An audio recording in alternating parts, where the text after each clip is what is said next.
മക്കളെ, രോഗസൗഖ്യ പ്രാർത്ഥനയാണ്. ജീവിത ദുരിതങ്ങൾക്കെതിരെയുള്ള ദൈവിക ശാസന പ്രാർത്ഥനയും വിടുതൽ പ്രാർത്ഥനയുമാണ്. സന്തോഷത്തോടെ എഴുന്നേൽക്കുക എല്ലാവരും.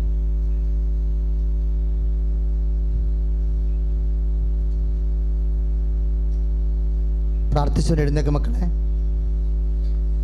ഏറ്റവും മർമ്മപ്രധാനമായ ദൈവിക സ്പർശനത്തിലേക്ക് ദൈവം നമ്മളെ കൊണ്ടുവരികയാണ്. കർത്താവേ, ഞാൻ അങ്ങയോട് തിരുസന്നിധിയിൽ കണ്ണുനീരോടെ പ്രാർത്ഥിക്കുന്നു ഈശോ. അനേകം സംസ്ഥാനങ്ങളിൽ നിന്നും ജില്ലകളിൽ നിന്നും അങ്ങയുടെ തിരുസന്നിധാനത്ത് മക്കള് വേദനയോടെ എത്തിച്ചേർന്നിരിക്കുന്നു. അനേകം രാജ്യങ്ങളിൽ നിന്നും സംസ്ഥാനങ്ങളിൽ നിന്നും ജില്ലകളിലും യൂട്യൂബിലും സോഷ്യൽ മീഡിയയിലും അങ്ങയുടെ വചനങ്ങൾ കേട്ടുകൊണ്ടിരിക്കുന്ന മക്കളെ, അവരെല്ലാവരും ആയിരക്കണക്കിന് മക്കളെ നീ ഇപ്പോൾ സ്പർശിക്കണമേ കർത്താവേ. കർത്താവ്, അവർക്കെല്ലാം ഈ അൾത്താരയിൽ വന്ന് ദൈവത്തെ മഹത്വപ്പെടുത്താൻ കർത്താവേ ആലോചന നൽകണമേ, അനുഭവം നൽകണമേ എന്ന് പ്രാർത്ഥിക്കുന്നു കർത്താവേ. കർത്താവേ, നിൻ്റെ വിശുദ്ധ പൗരോഹിത്യത്തെ നീ മഹത്വപ്പെടുത്തണമേ കർത്താവേ. കർത്താവെ, സഭയിലുള്ള സാന്നിധ്യത്തെ നീ ഇപ്പോഴും പ്രകടമാക്കണമേ കർത്താവേ. അമ്മേ, പരിശുദ്ധമ്മേ, ഞങ്ങൾക്ക് വേണ്ടി കർത്താവിനോട് പ്രാർത്ഥിക്കണമേ. ഓ മരണത്തെ ജയിച്ചവനെ, ഓ മരണത്തെ ജയിച്ചവനെ, ഓ ജീവനെ പുനരുദ്ധരിച്ചവനെ, നിന്റെ വിജയശക്തി, ദൈവിക ശക്തി മക്കളുടെ അഭിഷേകം ചെയ്യണമേ. സ്തുതിട ഹല്ലേലൂയ. യേശു സ്വതമേ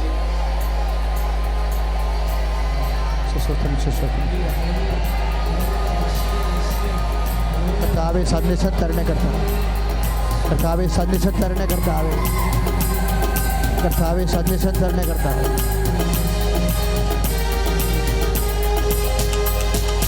ഉത്ഥാനം ചെയ്തവനെ ഞങ്ങൾ ആരാധിക്കുന്നു. മരണത്തെ ജയിച്ചവനെ ഞങ്ങൾ ആരാധിക്കുന്നു. ഉത്ഥാനം ചെയ്തവനെ ഞങ്ങൾ ആരാധിക്കുന്നു. മരണത്തെ ജയിച്ചവനെ ഞങ്ങൾ ആരാധിക്കുന്നു. മക്കളെ, അനുഗ്രഹം ജീവിതത്തിൻ്റെ എല്ലാ മണ്ഡലങ്ങളിലേക്കും പരിശുദ്ധ അമ്മയുടെ നിങ്ങൾ ഓർക്കേണ്ട ഇതാണ്. കൃപാസനത്തിൽ ആരാധന നടക്കുമ്പോൾ ജീവനുള്ള അമ്മ മധ്യസ്ഥം വഹിച്ചുകൊണ്ട് നിൻ്റെ ഉടമ്പടി വിഷയങ്ങൾക്കെല്ലാം ഉടമ്പടി ചെയ്യാത്തവനാണ് നീയെങ്കിലും അമ്മ പ്രത്യക്ഷപ്പെട്ട മണ്ണിൽ എത്തിച്ചേരുമ്പോൾ അമ്മയാണ് നിൻ്റെ കണ്ണീരിൻ്റെ കാലത്ത് നിന്നെ ഇവിടേക്ക് കൊണ്ടുവന്നതുണ്ടെങ്കിൽ നിൻ്റെ വിഷയത്തിൻ്റെ മേൽ അമ്മയ്ക്ക് തീരുമാനമുള്ളത് കൊണ്ടാണെന്ന് മനസ്സിലാക്കിക്കൊണ്ട് ദൈവവേദനെ ശക്തമായ സ്തുതിക്കട്ടെ. ഹല്ലേലൂയ.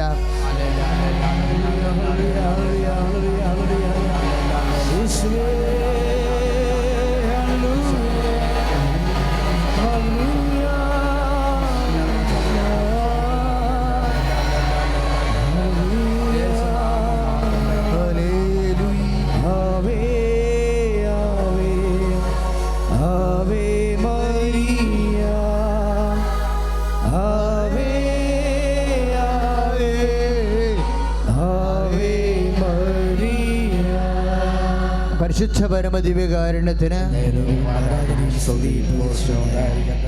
അസ്ഥികളിങ്ങനെ ദ്രവിക്കുകയും കൈകാലുകളുടെ ബലങ്ങൾ കുറയുകയും ചെയ്യുന്ന വ്യക്തിയെ കർത്താവ് സ്പർശിച്ച് സുഖപ്പെടുത്തിക്കൊണ്ടിരിക്കുന്ന ഹല്ലേലൂയ.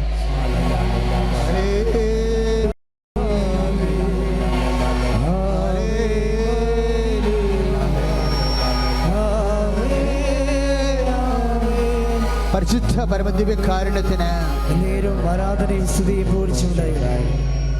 വിശുദ്ധ സെബസ്ത്യാനോസിന് നിങ്ങൾ നേർച്ച നേർന്നൊരു വ്യക്തിയാണ്. ആ വ്യക്തിയുടെ വലത് കാലിന് തുടയുടെ പുറകുഭാഗം തുടയുടെ പുറകുഭാഗം എപ്പോഴും ഇങ്ങനെ തടിച്ച് കുരുക്കൾ വന്ന് പഴുത്ത് രക്തം ഒലിച്ചങ്ങനെ ഇരിക്കും. അത് മാറണില്ല. ഇപ്പോഴും ഈശോ ഈ ആരാധനയിൽ ആ രോഗത്തെ പൂർണ്ണമായി സുഖപ്പെടുത്തിയിരിക്കുന്ന ഹല്ലേലൂയ.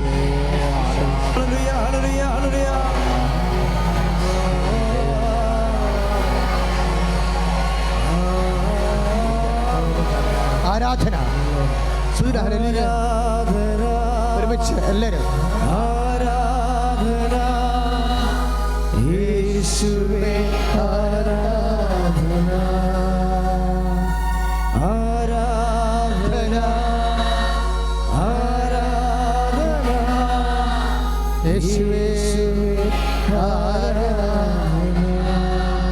വയറിൻ്റെ അടിഭാഗം ഒരു ത്രികോണത്തിൻ്റെ വലിപ്പത്തിൽ ശ്രദ്ധിക്കുക. വയറിൻ്റെ അടിഭാഗം, നേരെ അടിഭാഗമല്ല, ഇടതുവശത്ത്, ഊടിൻ്റെ നേരെ ഇടതുവശത്ത് ഒരു ത്രികോണത്തിൻ്റെ സ്കാറിങ് മാർക്കുണ്ട്. എന്നിട്ട് ആ ത്രികോണത്തിൻ്റെ മുനയിൽ നിന്ന് രക്തം പൊടിയുന്ന അസുഖമുണ്ട്. ആ രക്തം പൊടിയുന്ന സ്ഥലങ്ങളിൽ തൊലിക്ക് കളർ വ്യത്യാസമുണ്ട്. അത് ഓപ്പറേഷൻ വേണ്ടി വരുമെന്നാണ് ഡോക്ടർ പറയുന്നത്. ആ രീതിയിൽ തന്നെയാണ് അതിൽ അടയാളപ്പെടുത്തിയിരിക്കുന്നത്. കർത്താവ് ആ വ്രണത്തെ സ്പർശിച്ചു കൊണ്ടിരിക്കുന്ന ഹല്ലേലൂയ.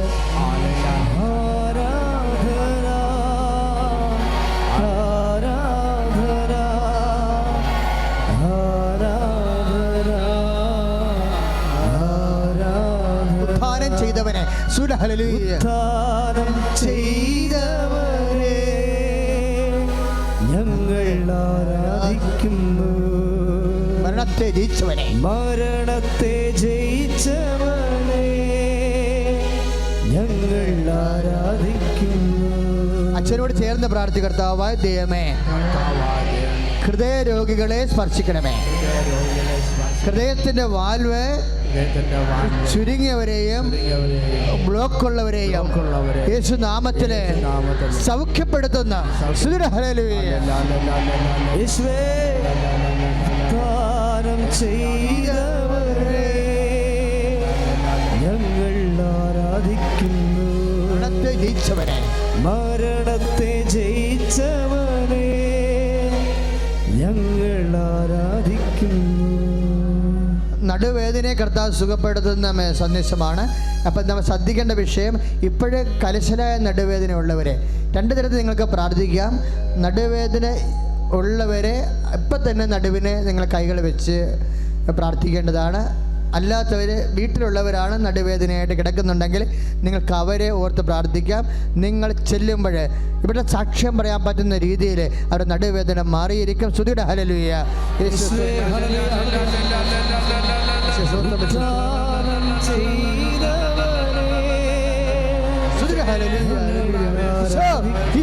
നടുവേദനകളെ യേശുവിന്റെ നാമത്തിലെ മൂലകാരണങ്ങളെ സൗഖ്യം പ്രാപിക്കട്ടെ. ഹല്ലേലൂയ. മരണത്തെ ജയിച്ചവനെ ഞങ്ങൾ ആരാധിക്കുന്നു. ചെവിയെ സുഖപ്പെടുത്തുന്ന സന്ദേശമുണ്ട്. ഇതെല്ലാം നിങ്ങൾക്ക് സാക്ഷ്യം പറയാൻ കഴിയും. ചെവിയെ സുഖപ്പെടുത്തുന്ന സന്ദേശമുണ്ട്. അതായത് അത് ഇടത് ചെവിയെയാണ്. ഇടത് ചെവിയെ സുഖപ്പെടുത്തുന്ന സന്ദേശമാണ് ഈശോ നൽകുന്നത്.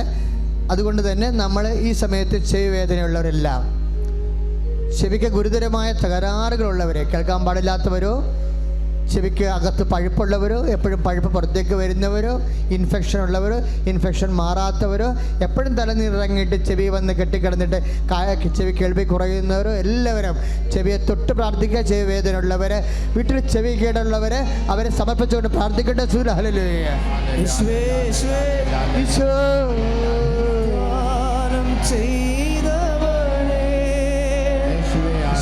യേശുക്രിസ്തു ഉന്നതമായ നാമത്തില്, സഭയുടെ അധികാരത്തില്, കണ്ണ രോഗങ്ങളെ യേശു നാമത്തില് മാറിപ്പോട്ടെ. ഹല്ലേലൂയ.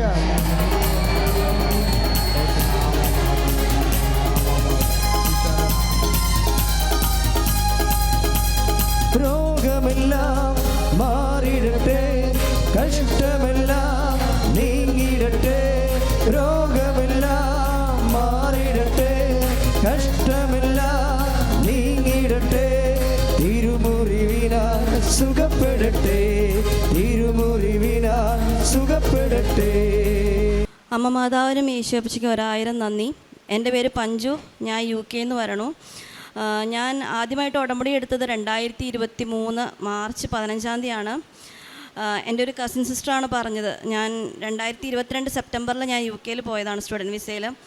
അപ്പം പഠിക്കാനൊക്കെ ഒത്തിരി ബുദ്ധിമുട്ടായിരുന്നു. അപ്പം എൻ്റെ ചേച്ചി പറഞ്ഞു, എടി ഇങ്ങനെ ഒരു കൃപാസനം എന്ന് പറഞ്ഞ സ്ഥലമുണ്ട്, അവിടെ നിനക്ക് പോകാനിപ്പോൾ പറ്റിയില്ലെങ്കിലും നീ ഒന്ന് ലൈറ്റ് ക്യാൻഡിൽ പ്രയർ റിക്വസ്റ്റൊക്കെ ഇടാം, നീ ഒന്ന് പ്രാർത്ഥിക്കുമെന്ന് പറഞ്ഞു. ആദ്യത്തെ എക്സാമിന് മുന്നേ ഞാൻ പ്രാർത്ഥിക്കുന്നുണ്ടായി, ലൈറ്റ് ക്യാൻഡിൽ റിക്വസ്റ്റ് ഇട്ടുണ്ടായില്ല. പക്ഷേ പ്രാർത്ഥിച്ചു, 5:30 എണീറ്റ് പ്രാർത്ഥിക്കുക ചെയ്യുമായിരുന്നു. ആദ്യത്തെ എക്സാമിന് പാസ്സായി. അത് കഴിഞ്ഞിട്ട് മാർച്ചിൽ 2023 മാർച്ചിൽ ഞാൻ നാട്ടിൽ എനിക്കൊരു ആവശ്യത്തിന് വരേണ്ട വന്നു. അന്നേരം ഞാൻ ഇവിടെ വന്ന് ഉടമ്പടി എടുത്തു. അന്നേരമാണ് മാർച്ച് 15 ഉടമ്പടി എടുത്തത്. അപ്പോൾ ആ വരുന്ന സമയത്ത് മോന് ഭയങ്കര ചുമയും കാര്യങ്ങളായിരുന്നു. കാരണം അവിടെ ഞങ്ങൾ UK ചെന്നിട്ടേ ഉണ്ടായിരുന്നു. ക്ലൈമറ്റ് ഭയങ്കര തണുപ്പാണ്. പെട്ടെന്ന് ഇങ്ങോട്ട് ചൂടായപ്പോൾ ഭയങ്കര ചുമയെന്ന് പറഞ്ഞാൽ കൊച്ചിന് ഉറങ്ങാൻ പറ്റാത്ത അത്രയും ചുമയായിരുന്നു. അപ്പോൾ ആ സമയത്ത് മമ്മി ഉടമ്പടി എടുത്തിട്ടുണ്ടായി. അപ്പം ഞാനിവിടെ ഉടമ്പടി എടുക്കുന്നതിൻ്റെ തലേന്ന് രാത്രി ഇവൻ രാത്രി ഉറങ്ങാൻ പറ്റാതെ ചുമച്ച് കിടക്കുമ്പോൾ ഞാൻ മമ്മി ഉടമ്പടി തൈലം ഒന്ന് അവനും തേച്ച് കൊടുക്കുമെന്ന് പറഞ്ഞു. മമ്മി ഉടമ്പടി തൈലം തേച്ച് ഒരു 2 മിനിറ്റ് കഴിഞ്ഞേ ഉള്ളൂ. അപ്പോഴത്തേക്കും കൊച്ചിനങ്ങ് ചുമ കൂടി പെട്ടെന്ന് കൊച്ചു ചെന്ന് ബാത്റൂമിൽ ചെന്ന് ഒരു വലിയ 2 കട്ട കഫം അങ്ങ് ചുമച്ചങ്ങ് തുപ്പിക്കളഞ്ഞു. ആ ചുമച്ച് പോയതിന് ശേഷം അവൻ ഇന്നേ വരെ, ഇപ്പോൾ 2.5 വർഷം കഴിഞ്ഞു, ഇന്നേ വരെ അവന് ചുമയുണ്ടായിട്ടില്ല. ചുമയുണ്ടായാലും അങ്ങനെ ഒരു കഫത്തിൻ്റെ പ്രശ്നമില്ല. ജസ്റ്റ് എന്തെങ്കിലും ചെറുതായിട്ടൊന്ന് ചുമച്ചങ്ങ് പോവേ ഉള്ളൂ. എന്തെങ്കിലും ഒരു ജലദോഷം അങ്ങനെ എന്തെങ്കിലും വന്നാൽ തന്നെ അപ്പം തന്നെ അവന് ഉടമ്പടി തൈലവും തേനും ഉപ്പും എല്ലാം കൊടുത്ത് എല്ലാം രോഗസൗഖ്യങ്ങൾ വരാറുണ്ട്. പിന്നെ ഉള്ളതെന്ന് ഞാൻ ആ സമയത്ത് നാട്ടിൽ വന്ന സമയത്ത് UK സ്കൂളിലെ റൂൾ എങ്ങനെയാണെന്ന് വെച്ചാൽ 5 ദിവസത്തിന് മേളിൽ കൊച്ചി ലീവ് ആയിക്കഴിഞ്ഞാൽ അത് അൺഓതറൈസ്ഡ് ലീവാവും. അപ്പം നമുക്കത് ഫൈൻ അടയ്ക്കണം. ഒരു പേരൻറ്റ് 60 പൗണ്ട് വെച്ച്, അതായത് നമുക്കൊരു 160 പൗണ്ട് നമ്മൾ അടയ്ക്കേണ്ട വരുമായിരുന്നു. അപ്പം ആ സമയത്ത് നാട്ടിൽ വന്നപ്പോൾ ഇവനൊരു 33 ദിവസത്തെ ലീവായിരുന്നു. അപ്പം ആ സമയത്ത് എനിക്ക് ജോലിയില്ല, ഹസ്ബൻഡിനൊരു ടെമ്പററി ജോലിയാണ് ഉണ്ടായിരുന്നത്, പൈസയ്ക്ക് ബുദ്ധിമുട്ടുണ്ട്.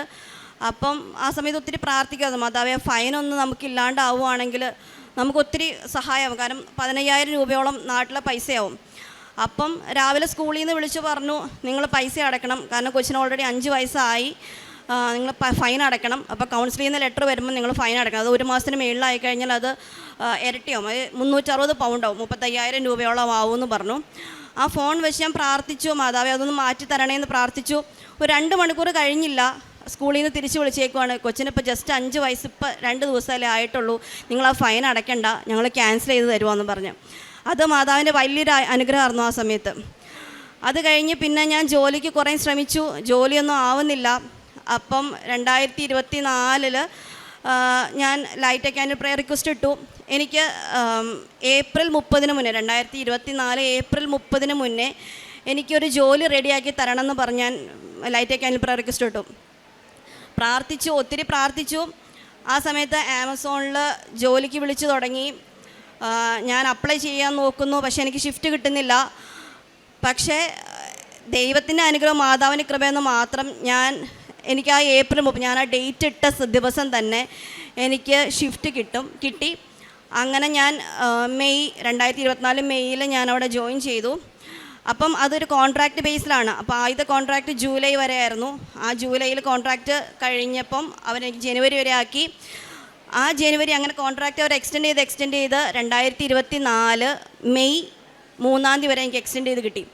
അപ്പം അവിടെ എങ്ങനെയാണെന്ന് വെച്ചാൽ നമുക്ക് കോൺട്രാക്റ്റ് തീരുന്നതിന് ഒരാഴ്ച മുന്നേ നമ്മളുടെ അടുത്ത് പറയും, നിങ്ങളുടെ കോൺട്രാക്റ്റ് തീരുവാണോ അത് എക്സ്റ്റെൻഡ് ചെയ്യുവാണോ എന്ന്. അപ്പം മെയ് 3 അതിന് മുന്നേ അവരെന്നെ വിളിച്ചിട്ട് പറഞ്ഞു, നിൻ്റെ കോൺട്രാക്റ്റ് തീരുവാണ്, മെയ് 3 കോൺട്രാക്റ്റ് തീരുവാണ്, നിനക്ക് ഞാൻ ഈ ലെറ്റർ തരുവാണ്, കോൺട്രാക്റ്റ് തീർന്നോ ലെറ്റർ തരുവാന്ന് പറഞ്ഞ് ഞാൻ സൈൻ ചെയ്ത് ഞാൻ മാനേജറുടെ അടുത്ത് പുറത്തിറങ്ങി.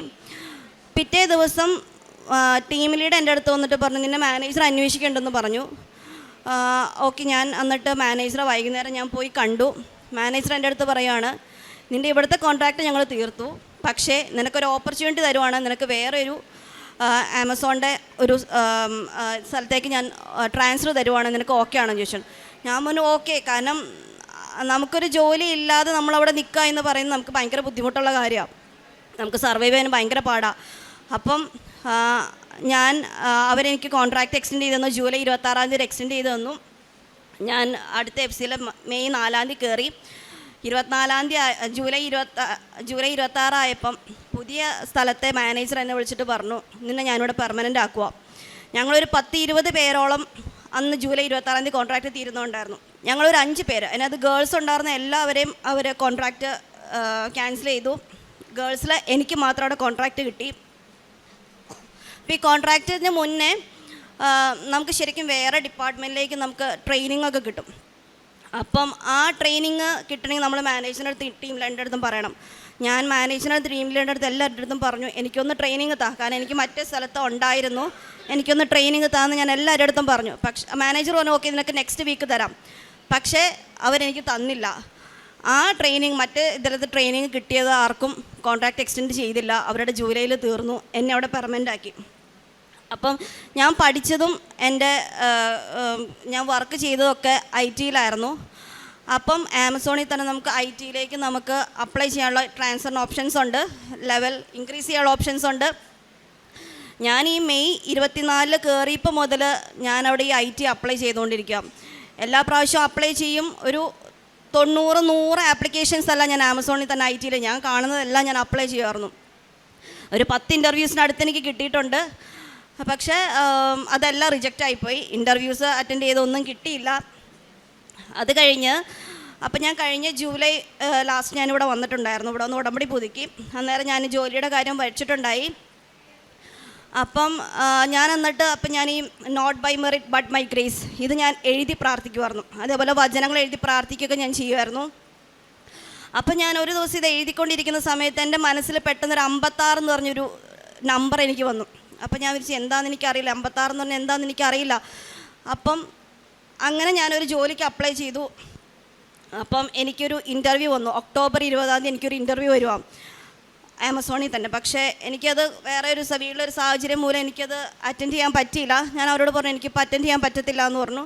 അപ്പോൾ അവർ പറഞ്ഞു ഓക്കെ അറ്റൻഡ് ചെയ്യണം, എനിക്ക് പറ്റുന്ന സമയത്ത് റീഷെഡ്യൂൾ ചെയ്യാമെന്ന്. ഞാൻ പറഞ്ഞു എനിക്കിപ്പോൾ അടുത്ത ഡേറ്റിലൊന്നും എനിക്ക് പറ്റില്ല, എനിക്ക് റീഷെഡ്യൂൾ എനിക്ക് നടക്കില്ല എന്ന് പറഞ്ഞു.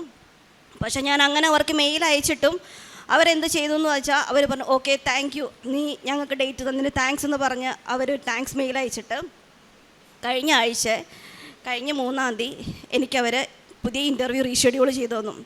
2 ഇൻ്റർവ്യൂർ ഉണ്ടായിരുന്നു. അത് ഒരു ഇൻ്റർവ്യൂർക്ക് 30 മിനിറ്റ് വെച്ച് അങ്ങനെ 1 മണിക്കൂറത്തെ ഇൻ്റർവ്യൂ 2 മണിക്കൂറാണ് നിന്നത്. ഫസ്റ്റ് ഇൻ്റർവ്യൂർ 1 മണിക്കൂറിന് മേലെ എന്നെ ഇൻ്റർവ്യൂ ചെയ്തു. സെക്കൻഡ് ഇൻ്റർവ്യൂ കഴിഞ്ഞു. അപ്പം അത് ഇൻ്റർവ്യൂ കഴിഞ്ഞിട്ട് ഞാനപ്പോൾ നമുക്ക് സ്റ്റാറ്റസ് നോക്കാൻ പറ്റും. അപ്പോൾ സ്റ്റാറ്റസ് നോക്കി കഴിഞ്ഞപ്പം അതിനകത്ത് കിടക്കുന്നത് no longer considering the application. അപ്പം അതായത് എൻ്റെ ഇൻ്റർവ്യൂ പോയി, ജോലി കിട്ടില്ല എന്നായിരുന്നു. അപ്പോൾ ഞാനപ്പോൾ അതിൻ്റെ ഹയറിംഗ് മാനേജർക്ക് ഞാൻ മെസ്സേജ് അയച്ചു, ഇങ്ങനെയാണല്ലോ കിടക്കുന്നത് എന്താണെന്ന് ചോദിച്ചു. അപ്പോൾ പുള്ളി എൻ്റെ അടുത്ത് പറഞ്ഞു നിന്നോട് ഞാനൊരു കാര്യം പറയാം, നീ ഇതിന് സെലക്റ്റായി, അപ്പം ബാക്കി റിക്രൂട്ട്മെൻറ്റ് ടീം എന്താണെന്ന് വെച്ചാൽ നിനക്ക് തരും എന്ന് മെയിൽ അയക്കുമെന്നും അവർ പറഞ്ഞു. ഇന്നലെ രാത്രി എനിക്ക് ഓഫർ ലെറ്റർ വന്നു. ഞാൻ ലെവൽ 1 ആയിരുന്നു, ഞാൻ ഇപ്പം ലെവൽ 3യിലേക്ക് എനിക്ക് പുതിയ ജോലി കിട്ടി. ഞാൻ തിരിച്ച് UK ചെന്ന് കുറച്ച് ദിവസം കഴിഞ്ഞിട്ട് ഞാൻ ആ ജോലിക്ക് ഞാനിനി കയറും. ഈ ഒരു അനുഗ്രഹം എന്ന് പറയണത് നമ്മൾ ഒട്ടും പ്രതീക്ഷിക്കാത്ത അമ്മ മാതാവിൻ്റെ ഒരൊറ്റ ആളുടെ അനുഗ്രഹം കൊണ്ട് മാത്രം ഇല്ല. കാരണം ഈ ഇൻ്റർവ്യൂ ഞാൻ പ്രിപ്പയർ ചെയ്തിട്ടില്ല, ഈ ഏതാണെന്ന് പോലും ഞാൻ നോക്കാണ്ട ഞാൻ കയറിയത്. കയറുന്നതിന് മുന്നേ ഉടമ്പടി തൈലം തൂത്തു, നാവിൽ തൂത്തു, നെറ്റിയിൽ തൂത്തു, ഉപ്പും തേനും ഞാൻ കഴിച്ചിട്ടാണ് ഞാൻ കയറിയത്. ഞാൻ ആ ഇൻ്റർവ്യൂവിൽ എന്താ പറഞ്ഞതെന്ന് പോലും എനിക്കറിയാൻ പാടില്ല. അതേപോലെ ഞാൻ അത്രയും നേരം ഇൻ്റർവ്യൂ അറ്റൻഡ് ചെയ്തു. എനിക്ക് മാതാവ് ആ ഒരു ഓഫർ തന്നു. ഇതൊരു വലിയൊരു അനുഗ്രഹം തന്നെയാണ്. അതേപോലെ തന്നെ ഞങ്ങൾക്ക് അവിടെ ഒരു വീട്, ഞങ്ങൾ ചെന്നപ്പോൾ മുതൽ ഞങ്ങൾ താമസിച്ച ഷെയർഡ് അക്കോമഡേഷൻ, ഞങ്ങൾ 9 പേരാണ് താമസിച്ചുകൊണ്ടിരുന്നത്. അപ്പോൾ ഒരു സ്ഥലത്തെ കോൺട്രാക്ട് തീർന്ന് ഞങ്ങളത് വേറെ സ്ഥലത്തേക്ക് വീട് മാറി. പക്ഷെ അവിടെ നിന്ന് കൊച്ചിൻ്റെ സ്കൂളിലെ ദൂരം എന്ന് പറഞ്ഞാൽ ഒരു 2 ബസ് കയറി ഒരു അരമണിക്കൂറിന് മേളിൽ, അരമണിക്കൂറല്ല 1 മണിക്കൂറിനടുത്ത് ഞങ്ങൾക്ക് ട്രാവൽ ചെയ്യണമായിരുന്നു ബസ്സിൽ കയറി. കാരണം ബസ് വരാൻ ലേറ്റ് ആവും. 7:00 വീട്ടിൽ നിന്ന് ഇറങ്ങി കഴിഞ്ഞാൽ 8:30, 8:45 ആകുമ്പോഴാണ് സ്കൂളിലെത്തുന്നത്. അപ്പോൾ ആ സമയത്ത് ഞാൻ ലൈറ്റ് അക്കാദമി പ്രയർ റിക്വസ്റ്റ് എടുത്തു. ഒരു വീടിന് വേണ്ടിയിട്ട് ഞങ്ങൾ കുറേ നോക്കി. പക്ഷേ അവസാനം ഇവൻ്റെ സ്കൂളിൻ്റെ തൊട്ടടുത്ത് ഒരു 7 മിനിറ്റ് മാത്രം ദൂരത്തിൽ ഒരു വീട് ഞങ്ങൾക്ക് കിട്ടി. അതും ഇവൻ്റെ ഫ്രണ്ട്സും ഞങ്ങളുടെ ഫ്രണ്ട്സും എല്ലാം അടുത്തുണ്ട്. ഞങ്ങൾക്ക് ജോലിക്ക് പോകുന്ന സമയത്ത് കൊച്ചിനെ അവിടെ ആക്കിയിട്ട് പോകുന്നതിന് പ്രശ്നമില്ല. ഇവന് കളിക്കാനുള്ള ഫ്രണ്ട്സ് ഉണ്ട് അടുത്ത്. എല്ലാ കാര്യത്തിനും ഭയങ്കര അനുഗ്രഹമുള്ള ഒരു നല്ലൊരു വീട്, നല്ല ഹൗസ് ഓണേഴ്സ്. ഞങ്ങൾക്കിപ്പോൾ 1 വർഷം കഴിഞ്ഞു. അപ്പോൾ അവർ പിന്നെയും കോൺട്രാക്റ്റ് എക്സ്റ്റെൻഡ് ചെയ്ത് തന്നു 1 വർഷത്തേക്ക്. ഇത്രയും അനുഗ്രഹങ്ങൾ തന്ന അമ്മ മാതാവിനും യേശുപ്പച്ചനും 1000 നന്ദി. ഞാൻ ഇവിടെ നിന്ന് പോയപ്പോൾ മുതൽ ഞാൻ ഇപ്പോഴും ഉടമ്പടിയിലാണ്. ഇതവരുടെ ഉടമ്പടി മുടക്കിയിട്ടില്ല. എനിക്ക് എൻ്റെ മെയിൽ ഐ ഡിയിൽ എനിക്ക് ചെയ്യാൻ പറ്റുന്നില്ലെങ്കിലും ഞാൻ വേറെ മെയിൽ ഐ ഡി ക്രിയേറ്റ് ചെയ്ത് ഞാൻ ഉടമ്പടി എടുത്തുകൊണ്ടിരിക്കുന്നതാണ്. ഇനി ഞാൻ ഉടമ്പടിയിൽ തന്നെ മുന്നോട്ട് പോകുമെന്ന് ഞാൻ മാതാവിനോട് ഉറപ്പ് നൽകുന്നു. പിന്നെ പ്രേക്ഷിത പ്രവർത്തനങ്ങൾ എന്ന് പറഞ്ഞാൽ ഞാനിവിടുന്ന് പത്രം മേടിച്ചുകൊണ്ട് പോയി ഇവിടെ എല്ലാവർക്കും കൊടുത്തു, അതേപോലെ UK-യിലും കൊടുത്തു. ഇപ്പോൾ കഴിഞ്ഞ പ്രാവശ്യം ഇവിടുന്ന് പുതുക്കി പോയപ്പം ഞാൻ കാശ് രൂപം മേടിച്ചിട്ട് പോയി. എന്നിട്ട് ഓരോ പത്രം കൊടുക്കുമ്പോഴും കാശ് രൂപങ്ങളെ കൂടിയിട്ടാണ് എല്ലാവരോടും പറയാറ്. അതേപോലെ അവിടെ എല്ലാവരോടും ആമസോണിലുള്ള എല്ലാവരോടും ഞാനിങ്ങനെ പറയും, മലയാളീസ് അല്ലാണ്ട് ഇംഗ്ലീഷുകാരോടും ഒക്കെ ഞാൻ പറയും, ഇങ്ങനെ ഇരുന്നിട്ട് നിങ്ങൾക്ക് ഓൺലൈൻ ഉടമ്പടി എടുക്കാൻ പറ്റും, നിങ്ങൾ നോക്കണം, ചെയ്യണം, ഒത്തിരി അനുഗ്രഹങ്ങളുണ്ടെന്ന് ഞാൻ എല്ലാവരോടും പറയാറുണ്ട്. അതേപോലെ ഇവിടുത്തെ ഉടമ്പടി സാക്ഷ്യങ്ങളും ധ്യാനമൊക്കെ ഞാൻ സ്റ്റാറ്റസ് ഇട്ട് എല്ലാവരോടും ഞാൻ ഷെയർ ചെയ്യാറുണ്ട്. പിന്നെ കാരുണ്യപ്രവർത്തികളായിട്ട് ഞാൻ ഇവിടുന്ന് ആദ്യം ഉടമ്പടി എടുത്ത് പോയ ആ സമയം മുതൽ അവിടെ വീടിൻ്റെ അടുത്തൊരു അനാഥ മന്ദിരം, വൃദ്ധസദനമുണ്ട്. അവിടെ ഞാൻ എല്ലാ മാസവും ഞാൻ ഫുഡിനുള്ള പൈസ കൊടുക്കും. അത് ഇന്നേ വരെ ഞാൻ മുടക്കിയിട്ടില്ല. ഞാൻ ഒരു ദിവസത്തെ ഫുഡിനുള്ള പൈസ കൊടുക്കുന്നുണ്ട്. അതേപോലെ UK നമുക്ക് ഒത്തിരി ചെയ്യാൻ പറ്റത്തില്ല, പക്ഷേ അവിടെ ഇങ്ങനെയും ചില കടകളുടെ ഫ്രണ്ടിലൊക്കെ ഹോംലെസ് പീപ്പിൾസ് ഉണ്ടാവും. അപ്പം എന്നെക്കാരും ഇൻട്രസ്റ്റ് കൊച്ചിനാണ്. അവൻ പറയും, അമ്മേ അവിടെ ഹോംലെസ് പീപ്പിൾസ് ഇരിക്കണു, നമുക്ക് അവർക്ക് ഫുഡ് മേടിച്ച് കൊടുക്കണ്ടേന്ന് പറഞ്ഞുകൊണ്ട് ഇവൻ തന്നെ ചെന്ന് ഫുഡ് മേടിച്ച് അവർക്ക് കൊണ്ടുപോയി കൊടുത്തിട്ട് അവൻ അവിടെ നിന്ന് പോരുള്ളൂ. പിന്നെ ആരെങ്കിലും ഇങ്ങനെ പൊതിച്ചോറിൻ്റെ കാര്യങ്ങളോ അല്ലെങ്കിൽ സ്കൂളിലേക്ക് പിള്ളേർക്ക് വേണ്ട സാധനങ്ങൾ മേടിക്കാനൊക്കെ ഇങ്ങനെ പരിപാടികളുണ്ടെന്ന് പറയുമ്പോൾ ഞാൻ അവർക്കൊക്കെ പൈസ കൊടുത്ത് ഞാൻ സഹായിക്കാറുണ്ട്. പിന്നെ എവിടെയൊക്കെ എനിക്ക് സഹായിക്കാൻ പറ്റുന്നു, ഇതല്ലാണ്ടും എവിടെയൊക്കെ പറ്റുന്നു അതെല്ലാം ഞാൻ സഹായിക്കുന്നുണ്ട്. ഈ മണ്ണിൽ എല്ലാവരും പറയും, ഈ മണ്ണിൽ കാല് കുത്തിയിട്ട് നമ്മൾ ഒരിക്കലും മാതാവ് കൈവിടില്ല. ആ ഒരു വിശ്വാസത്തിൽ തന്നെ എല്ലാ കാര്യങ്ങളും മുന്നോട്ട് പോകുന്നു. അമ്മ മാതാവിനും യേശു അപ്പച്ചനും 1000 നന്ദി. இயேசுக்கே நன்றி. மரியே வாழ்க. மாதா காட்சி தந்த இந்த புண்ணிய பூமியில் எங்களை சாட்சியாக நிறுத்திய இயேசுவுக்கும் அம்மா மாதாவுக்கும் 1000 நன்றிகள். எனது பெயர் ஃபிலோமின், எனது கணவர் பெயர் ஸ்டான்லி. அவர் தான் உடம்படி எடுத்திருக்காரு. எங்களுக்கு 2 பசங்க இருக்காங்க, படிச்சுட்ருக்காங்க. நாங்கள் தமிழ்நாட்டில் வந்திருக்கோம். கணவர் கட்டிடப்பணி செய்கிறாரு கேரளாவில், அதனால் இப்போ இங்கே தங்கியிருக்கோம். ஒரு கோவிட்டுக்கு பிறகு ஒரு 4 வருஷமாக எங்கள் குடும்பத்தில் ரொம்ப பிரச்சனைகளை சந்திச்சிட்டு இருந்தோம். சொல்ல முடியாத வேதனைகள், மனதளவிலும் உடலளவிலும் பொருளாதாரத்திலும் பல பிரச்சனைகளை சந்திச்சிருந்தோம். எங்கே போனால் விடுதலை கிடைக்கும், எங்கே போனால் கடவுள் ஒரு விடுதலை ஆறுதல் தருவார் அப்படின்னு நினச்சி ரொம்ப வேதனையில் இருந்த நேரத்தில் இவங்க உறவினர் தான் ஒருத்தங்க வழியாக கிருபாசனத்துக்கு வாங்க உடம்படி எடுப்போம் அப்படின்னு சொல்லி கூப்பிட்டு உடம்படி எடுத்தோம். அதிலிருந்து எதை நினச்சி நாங்கள் கண்ணீர் விட்டோமோ அதுக்காக கடவுள் மாதாவும் எங்களை கண்ணீர் விட வைக்கவே இல்லை. நான் உன்னோடு இருக்கிறேன், அஞ்சாதே, கலங்காதே, நான் உன் கடவுள், உனக்கு வலிமை அளிப்பேன், உனக்கு உதவி செய்வேன் என்று சொல்லி ஒவ்வொரு நொடி பொழுதும் அதிலிருந்து எங்களை திடப்படுத்தி வராங்க. முதலாவதாக எனது கணவர் எங்களுக்கு திருமணம் ஆகும் முன்னாலே ஒரு 30 ஆண்டுகளாக குடிநோய்க்கு அடிமையாக இருந்தார். அவர் இந்த உடம்படி எடுத்த பிறகு ஒரு நாளும் அவர் அந்த போதைப் பொருள் யூஸ் பண்ணதுக்கோ குடிக்கிறதுக்கோ போகிறது கிடையாது. அதிலிருந்து நல்ல ஒரு மாற்றத்தை கொடுத்துருக்காங்க கடவுள். அதுக்காக முதலாவதாக மாதாவுக்கும் ஏசப்பாவுக்கும் மாதாவுக்கும் நான் நன்றி குறிக்கிறேன்.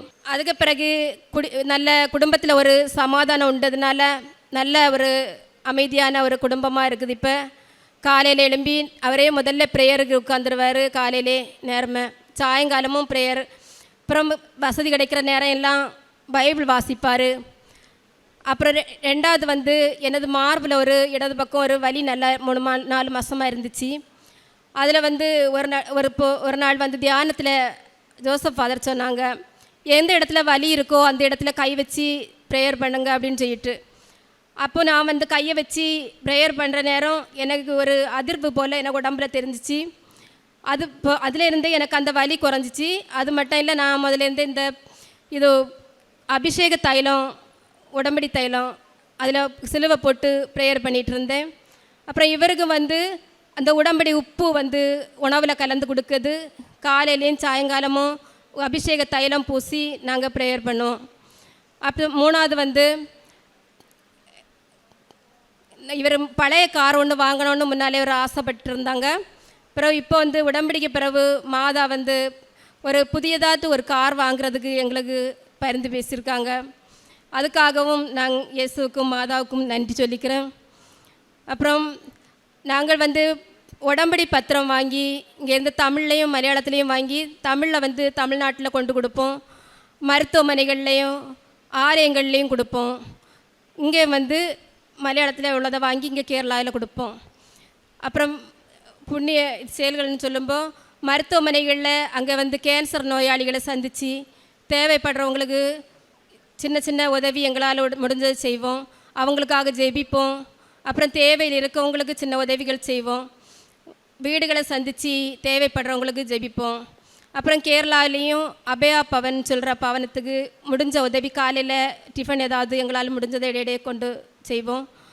அப்படி சின்ன சின்ன உதவிகள் செய்துட்ருக்கோம். 2 வருஷமாக அகண்ட ஜப மாலையில் நாங்கள் கலந்துட்டுருக்கோம். அந்த முதல் வருஷம் கழிஞ்ச வருஷம் உடம்படி எடுத்தது 2024 பிப்ரவரி மாதம். அந்த வருஷம் இது அகண்ட ஜப மாலைக்கு பிறகு எனக்கு அடிக்கடி முல்லைப்பூ வாசனை நல்ல ஒரு மனம் மாதா தருவாங்க. எனக்கு அப்போது எந்த பிரச்சனை வந்தாலும் உடனே கூட இருக்காங்க, நான் உனக்கு கூட உண்டு அப்படின்னுள்ள ஒரு தைரியம் இருக்குது. எங்களுக்கு தன்னம்பிக்கை வளர்ந்து நல்ல ஒரு நம்பிக்கையில் எங்களை கொண்டு போயிட்டுருக்காங்க.